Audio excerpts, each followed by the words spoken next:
Shalom. Sekarang kita akan memasuki satu judul di dalam pembahasan ini yang bersangkut paut dengan pengenalan dan juga penerimaan calon teman hidup atau partner kita. Catatan yang pertama menggambarkan bahwa Tuhan telah menciptakan kita sebagaimana yang dikatakan, dan mungkin saya baca lagi di dalam Kejadian 2 ayat yang ke-7. Demikian. Ketika itulah Tuhan Allah membentuk manusia itu dari debu tanah dan menghembuskan nafas hidup ke dalam hidungnya. Demikianlah manusia itu menjadi makhluk yang hidup. Jadi pada waktu Tuhan menciptakan manusia, manusia menjadi makhluk yang hidup, dan Tuhan menghembuskan nafas, dan dari debu tanah, sehingga terjadilah satu pribadi. Tetapi ini merupakan satu prinsip dasar di mana kita mengetahui bahwa ada banyak manusia yang diciptakan oleh Tuhan. Tidak langsung seperti Adam dan Hawa, melainkan Tuhan memakai orang tua sehingga dapat dikatakan kita adalah ciptaan Tuhan. Prosesnya melalui orang tua, ayah dan ibu. Nah, di dalam proses untuk menyatu antara pasangan, maka kita mengerti Tuhan menghendaki kita supaya kita bertumbuh. Karena pribadi kita dengan pribadi pasangan itu berbeda. Oleh karena itu, maka dua pribadi yang berbeda hendaklah punya komitmen untuk bertumbuh bersama. Bertumbuh bersama itu artinya mencoba untuk memahami, mengerti bahwa Tuhan mempersatukan keduanya. Proses menyatu inilah yang akan kita coba lihat tidak terlalu sederhana sebagaimana kita mau katakan atau sebagaimana yang banyak dikatakan oleh orang lain. Yang mau dikatakan pertama adalah bahwa proses cinta, sebagaimana yang lalu dikatakan demikian, proses cinta itu adalah proses menyatu, perkenalan, sharing di dalam pikiran, perasaan, dan juga kehendak. Ini merupakan sesuatu yang paling indah yang Tuhan kehendaki di dalam kehidupan kita. Itu sebabnya mau dikatakan bahwa Tuhan menghendaki kita pertama memahami bahwa kita ada ciptaan, dan karena kita itu ada ciptaan, maka Tuhan juga menghendaki supaya kita memahami diri kita masing-masing. Partner juga memahami dirinya, kita memahami partner, partner juga memahami kita, dan ada proses untuk penyatuan. Ini catatan yang pertama, bahwa Tuhan menghendaki kita masuk dalam proses lebih dalam, yaitu penyatuan, baik itu di dalam pikiran, baik itu nanti di dalam perasaan, baik itu dalam sikap atau kehendak. Oleh karena itu, saudara-saudara, yang kita katakan yang kedua adalah demikian, bahwa Tuhan menghendaki supaya kita mengerti, paling sedikit mengerti, memahami, kemauan untuk memahami partner.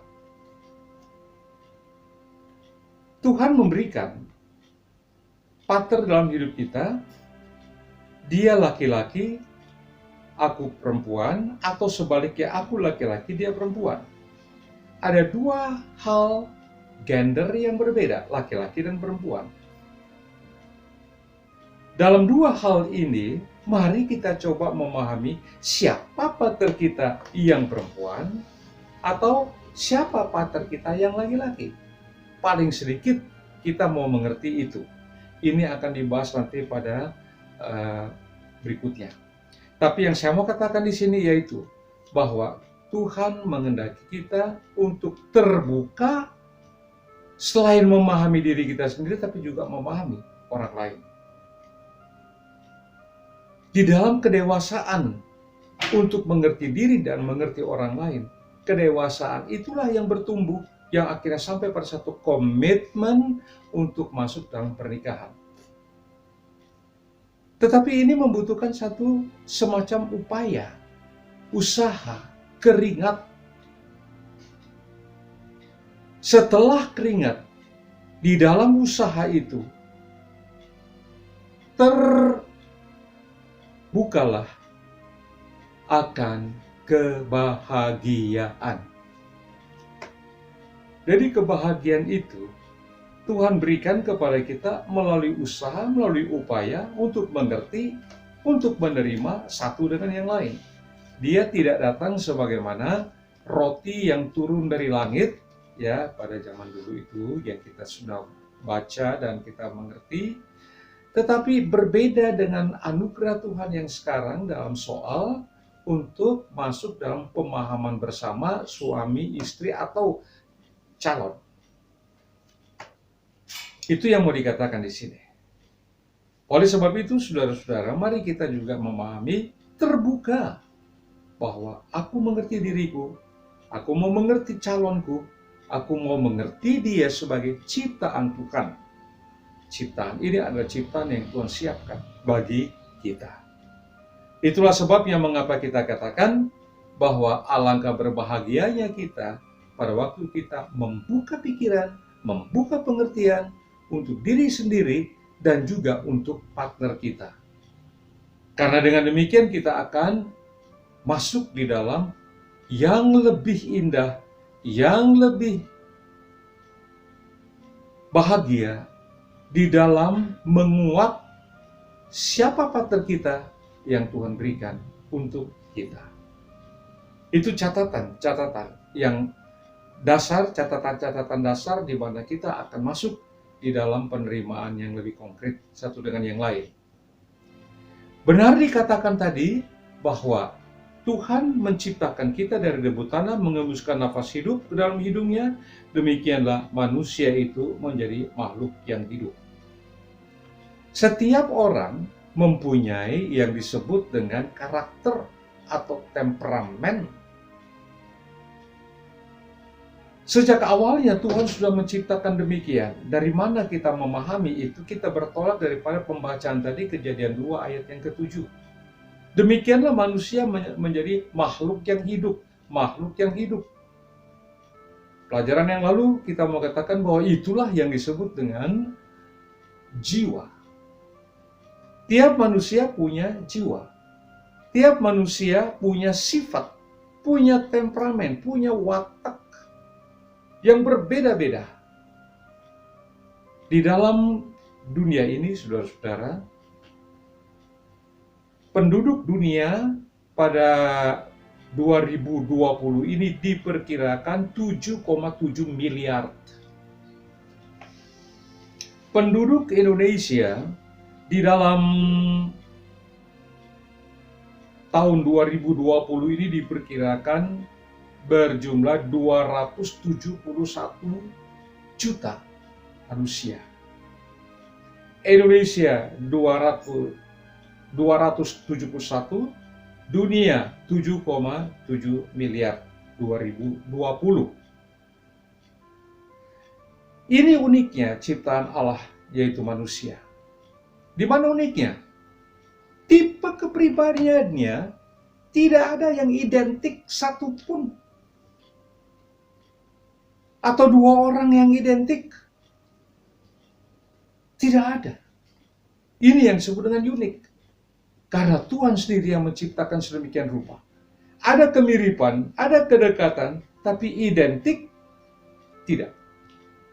Itulah sebabnya saudara-saudara, kenapa kita mau coba memahami hal ini di dalam rangka untuk mengerti partner. Mari kita coba untuk memahaminya lebih jauh. Tuhan memberikan kepada kita apa yang disebutkan dengan hikmat dan pengetahuan. Ada banyak bidang ilmu pengetahuan, ada banyak para ahli-ahli yang mendalami ilmu pengetahuan. Yang saya maksudkan pada saat ini yaitu, mari kita memahami apa yang digali oleh ahli-ahli Kristen kita, yaitu yang disebut ahli psikologi, atau ilmu jiwa. Di dalam disiplin psikologi atau yang bersangkut paut dengan kejiwaan manusia, maka kita menemukan apa yang disebutkan dengan 4 temperamen dasar yang Tuhan berikan untuk tiap manusia. Temperamen dasar ini adalah temperamen yang kita mau lihat sebagai bentuk kepribadian, lepas kepribadian yang tidak identik satu dengan yang lain, meskipun ada kemiripan-kemiripan. Para ahli psikologi mau mengatakan bahwa ada 4 temperamen dasar. 4 temperamen itu, yang pertama disebut sanguinis, yang kedua disebut koleris, yang ketiga disebut flegmatis, dan yang keempat disebut melankolis. Inilah bentuk-bentuk temperamen dasar dalam kehidupan tiap-tiap manusia. Dengan kata lain, kita mau katakan bahwa apa yang Tuhan ciptakan, bikinlah manusia itu menjadi makhluk yang hidup. Istilah makhluk yang hidup, di dalamnya itu temperamen. Temperamen melankolis, sanguinis, koleris, flegmatis. Tiap-tiap manusia punya dasar-dasar itu.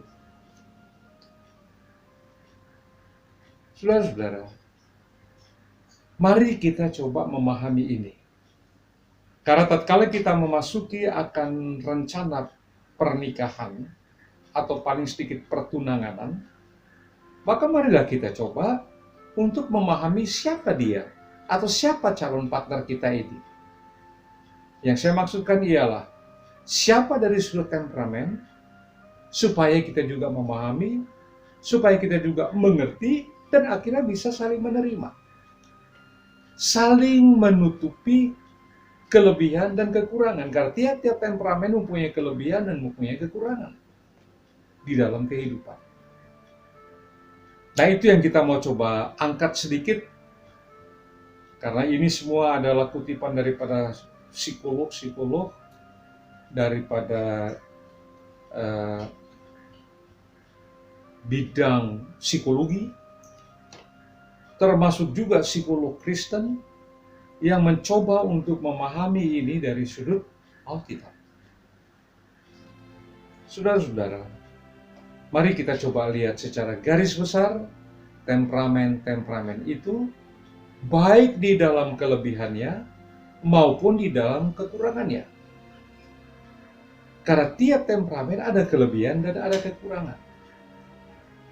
Yang pertama, kita coba untuk memahami dan mengerti tentang temperamen yang disebut temperamen sanguinis. Sanguin. Ada kelebihan yang kita catat sebagai kutipan daripada para ahli, yaitu kekuatan daripada sanguinis.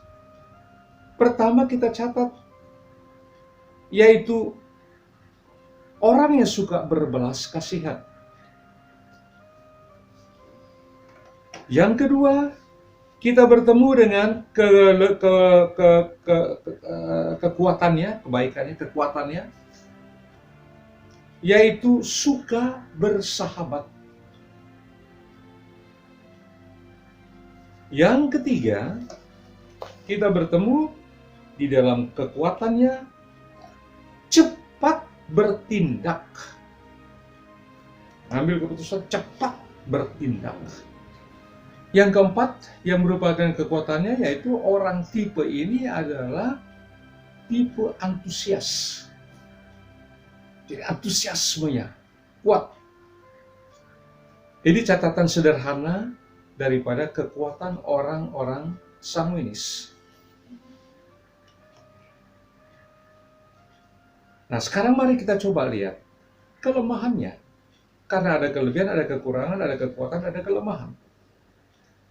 Kelemahannya yang kita ketahui adalah egosentris, selalu berpusat pada dirinya sendiri. Itu egosentris. Kelemahan yang berikutnya adalah takut, tidak disiplin. Itu ciri khas daripada tipe sanguinis dan kelemahannya. Kelemahan berikutnya lagi, cenderung untuk berusaha sendiri. Kurang percaya barangkali dengan orang lain sampai dia harus berusaha sendiri. Yang berikutnya, kelemahannya adalah cepat berbicara, cepat ngomong. Nah, inilah kelemahan-kelemahan. Jadi kita lihat ada kelebihan, ada kelemahan. Ada kekuatan, ada kelemahan, ada kelebihan, ada kekurangan. Itu tipe daripada sanguinis. Nah, kita tidak tahu tipe manakah partner kita ini. Apakah dia di sanguinis? Kalau dia sanguinis, mari kita lihat kelebihannya apa. Yang bisa dimanfaatkan, bisa dibentuk, bisa diarahkan. Baik kelebihannya, kekurangannya pun demikian. Itulah sebabnya kita juga belajar untuk memahami dalam rangka menerima partner, apakah partner kita berada pada kelompok sanguinis. Tentu kita harus memahami, mengerti tipe-tipe kepribadiannya atau temperamennya. Mungkin catatan yang saya mau tambahkan adalah bahwa temperamen ini memang demikian adanya sejak dari sononya. Sulit dirubah, karena memang sudah demikian temperamen itu. Dia juga tidak mau menerima temperamen itu, tetapi dia sudah terikat di dalam pola temperamen yang sedemikian itu. Nanti sebentar kita akan lihat bahwa temperamen ini ada kelebihan, ada kekurangan, ada kekuatan, ada kelemahan. Itu meskipun tidak dapat dirubah, tapi ditransformasikan. Yang saya mau katakan adalah transformasi itu dalam bahasa Alkitab dikuduskan. Jadi bila mana partner kita cenderung kepada sanguinis, mari kita terima. Kita tidak suka, kita senang sekali dengan kekuatan kelebihannya, kita memuji Tuhan dan kita dapat hidup bersama. Tapi kita tidak suka barangkali dengan kekurangannya, kelemahannya. Mari kita bawakan dalam doa karena bisa dikuduskan oleh Tuhan. Jadi jangan takut menerima kelebihan dan kekurangan daripada partner yang sanguinis. Mari kita belajar menerima itu. Temperamen yang kedua yang kita mau coba pahami adalah koleris. Temperamen koleris sama seperti temperamen sanguinis, ada kelebihan, kekurangan. Mari kita coba lihat kelebihannya dahulu. Yang pertama, kelebihan atau kekuatannya adalah kehendaknya kuat sekali. Ini kehendak yang kuat. Ini kelebihan daripada orang koleris. Yang kedua, berani membuat keputusan. Tipe orang koleris berani mengambil keputusan. Sementara mungkin orang lain ragu-ragu mengambil keputusan, takut mengambil keputusan, lihat-lihat keadaan untuk mengambil keputusan. Tapi tipe koleris itu berani mengambil keputusan. Yang ketiga itu sifatnya optimis. Ini tipe koleris, orang yang selalu optimis. Memang senang bahwa bergaul dengan orang yang koleris itu selalu optimis. Tidak ada nampak putus asa, tapi optimis, mendorong. Koleris, kelebihannya koleris. Yang berikutnya adalah orang yang praktis. Setelah membaca situasi, dia mengambil keputusan berdasarkan hal-hal yang praktis. Dan ini yang sangat penting, tidak terlalu teoritis, tapi belajar segera mengambil keputusan secara praktis. Dan kita membutuhkan orang-orang yang sedemikian juga. Karena orang-orang yang praktis lebih banyak melihat hal-hal yang bersangkut paut dengan kebutuhan, keperluan, dan keuntungan. Maksudnya keuntungan adalah manfaat yang dapat dicapai dengan keputusan praktis ini. Nah, ini merupakan sesuatu yang indah. Jangan takut mengambil orang yang bertipe temperamen seperti ini, yaitu koleris. Yang berikutnya, saudara-saudara, tipe koleris adalah tipe yang memimpin, karena dia berani mengambil keputusan berdasarkan pikirannya sendiri, analisanya sendiri, maka dia berani untuk memimpin. Entah memimpin grup, entah memimpin satu rumah tangga, entah memimpin satu barisan, tapi tipenya adalah pemimpin. Kita mungkin berpikir bahwa pemimpin ini laki-laki. Ya, benar, itu laki-laki. Tetapi jangan lupa bahwa perempuan juga bisa memimpin. Itulah sebabnya kenapa tipe ini ada juga pada perempuan. Bayangkan saja perempuan mengambil keputusan untuk memasak ini, memasak itu. Perempuan mengambil keputusan untuk mendorong suaminya mengambil sikap ini, sikap itu. Banyak juga perempuan yang memberikan pertimbangan lalu mengambil keputusan-keputusan strategis di dalam kehidupan rumah tangga. Entah beli rumah, entah melanjutkan studi, entah mengambil suatu pekerjaan, dan lain sebagainya. Jadi tipe ini adalah tipe yang diterima oleh laki-laki atau juga oleh perempuan, yang kelebihannya ia cenderung untuk memimpin. Tentu di sini kita juga harus berpikir bahwa kepemimpinan perempuan hendaklah kepemimpinan yang juga nanti dikuduskan. Dikuduskan itu berarti turut berada di bawah otoritas firman Allah, kedaulatan Allah. Nah, mari sekarang kita coba lihat secara sederhana juga akan kelemahan-kelemahan daripada koleris. Kelemahan yang pertama kita lihat adalah bahwa orangnya bisa sadis, bisa jahat. Saya mau katakan bahwa tiap orang juga bisa jahat. Tetapi ada kecenderungan jahat, kecenderungan sadis yang lebih menonjol pada tipe temperamen seperti ini, koleris.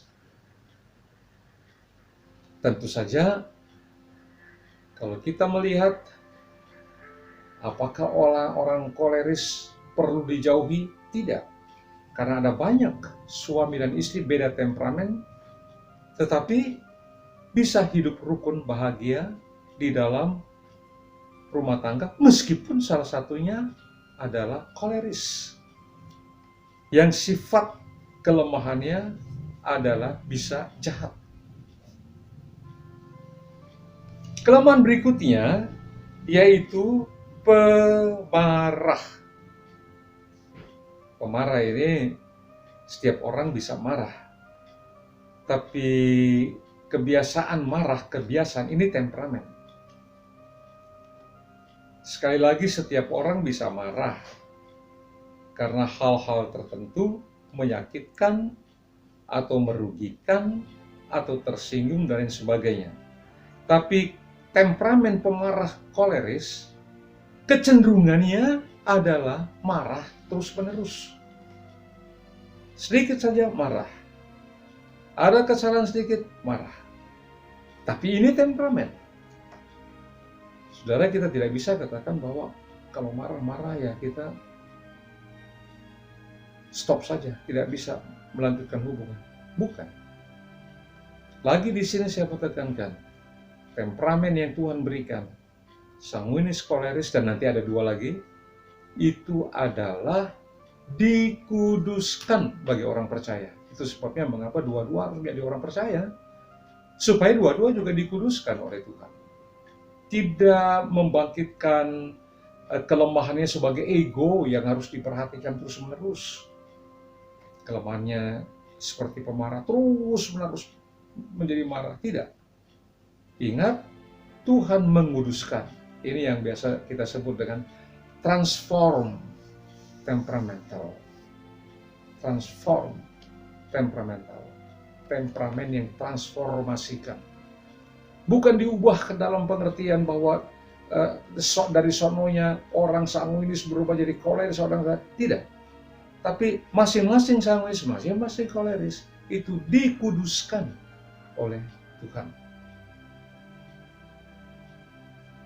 Kelemahan yang berikutnya adalah rasa bangga diri, yaitu mengagungkan keberhasilannya diri sendiri dengan menganggap orang lain tidak seperti saya, membanggakan diri sendiri atas hasil-hasil yang diperbuat, yang mungkin sebenarnya orang lain juga bisa, tetapi rasa bangga dirinya sedemikian rupa menjadikan dia mungkin cenderung ke sombong. Bangga diri, sombong. Mungkin setiap manusia juga punya hal itu. Rasa bangga diri secara diam-diam. Tapi sebagai orang percaya, rasa bangga diri kita kembalikan kepada Tuhan, karena Tuhan juga yang memberikan pengudusan itu, transformasi itu.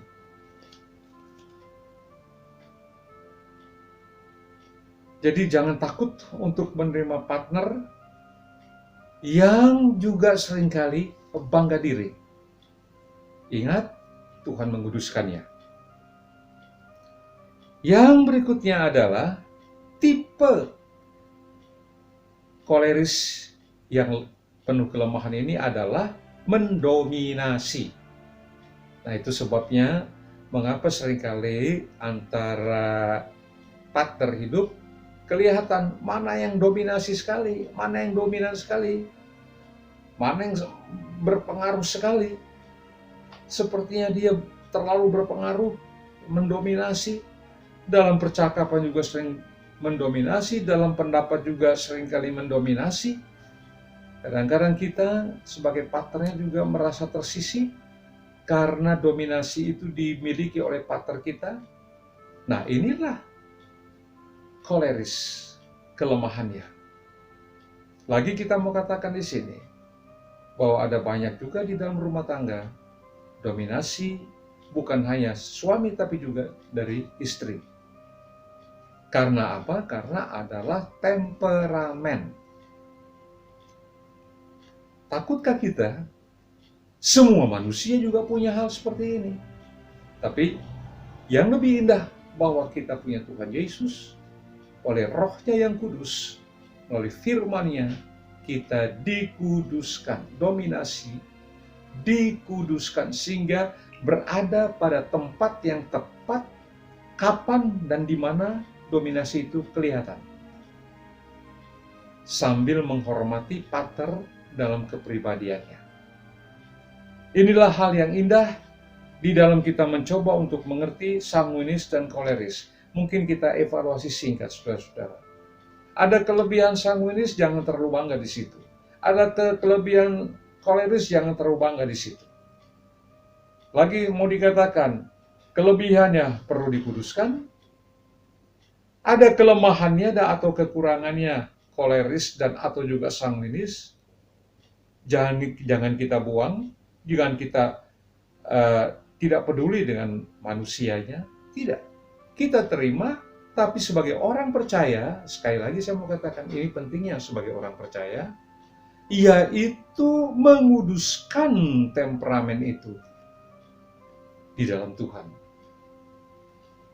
Alangkah indahnya pada waktu kita bertemu dengan partner, dan partner itu tidak harus sama temperamen, sama-sama koleris, suka marah, satu marah, yang lain juga marah, berapa hari tidak berteguran satu dengan yang lain, karena sama-sama marah. Banyak orang yang takut juga menerima sama temperamen koleris, atau sama-sama temperamen sanguinis, dalam kelebihan dan kekurangannya. Mari kita belajar lagi di sini, bahwa mari kita terima partner, siapapun partner itu, yang Tuhan berikan kepada kita. Apakah temperamennya berbeda, atau juga temperamennya sama, dua-dua perlu dikuduskan. Saudara-saudara, khususnya saudara-saudara yang akan menikah, kita butuh ambil waktu, kita butuh memahami dan merenungkan singkat, atau mungkin juga cukup lama, yaitu siapa sih partner saya ini? Siapa sih dia? Sanguiniskah? Koleriskah? Kelebihannya apa dalam temperamen itu? Atau kekurangannya apa dalam temperamen itu? Kelebihannya jangan diekspos sedemikian rupa tanpa ada pengudusan, menjadi orang sombong. Kekurangannya jangan dilecehkan sedemikian rupa, menjadi orang yang tidak berguna, menjadi orang yang tidak sederajat dengan kita. Tidak. Kita pun entah dalam temperamen apa, mungkin kita sanguinis, mungkin kita koleris, tetapi mari kita memahami, datang kepada Tuhan, firman-Nya, dan oleh Roh Kudus menguduskan kita. Saudara-saudara boleh lihat ayah dan ibu kalian. Satu temperamennya apa? Yang satu temperamennya apa? Mengapa sering terjadi pertengkaran? Mengapa sering terjadi diam-diaman? Mengapa sepertinya harmonis? Di dalam clash, di dalam harmonis, kekudusan Tuhan berlaku. Kekudusan Tuhan berjalan terus. Ini yang mau dikatakan indahnya hidup dalam iman, hidup dalam percaya, hidup di dalam kasih sayang Tuhan yang terus-menerus melakukan pengudusan temperamen, pengudusan pribadi kita. Dalam Roma 8 dikatakan kan, bahwa menjadi serupa dengan gambar Yesus Kristus. Menjadi serupa di dalam mana? Menjadi serupa di dalam kepribadiannya yang dikuduskan, menjadi serupa di dalam kekudusan temperamen. Saudara lihat, nanti kita pelajari juga, Petrus, temperamennya adalah sanguinis. Padahal dia adalah murid Tuhan. Temperamennya sanguinis. Tetapi dia juga adalah yang dikuduskan oleh Tuhan. Paulus plekmatis. Plekmatisnya, Paulus bukan untuk dibanggakan dirinya, karena punya kelemahan juga. Dan di situ, Tuhan juga berproses untuk menguduskan. Nah, pengudusan ini, saudara-saudara, kita lihat di dalam dua hal. Pribadi. Partner kita tidak sesuai dengan kita dalam temperamen. Partner kita ada kelebihan yang kita banggakan, ada kekurangan yang kita tidak suka. Tapi baik kelebihan maupun kekurangan tidak bisa lagi diganti sanguinis jadi melankolis atau koleris. Tidak. Yang bisa adalah pengudusan. Dan puji Tuhan, kita anak-anak Tuhan belajar untuk menyatu, belajar untuk menerima. Setelah kita pahami, kita menerima kelebihan, kita menerima kekurangan di dalam temperamen itu. Dalam hal ini baru dua, yaitu sanguinis dan koleris.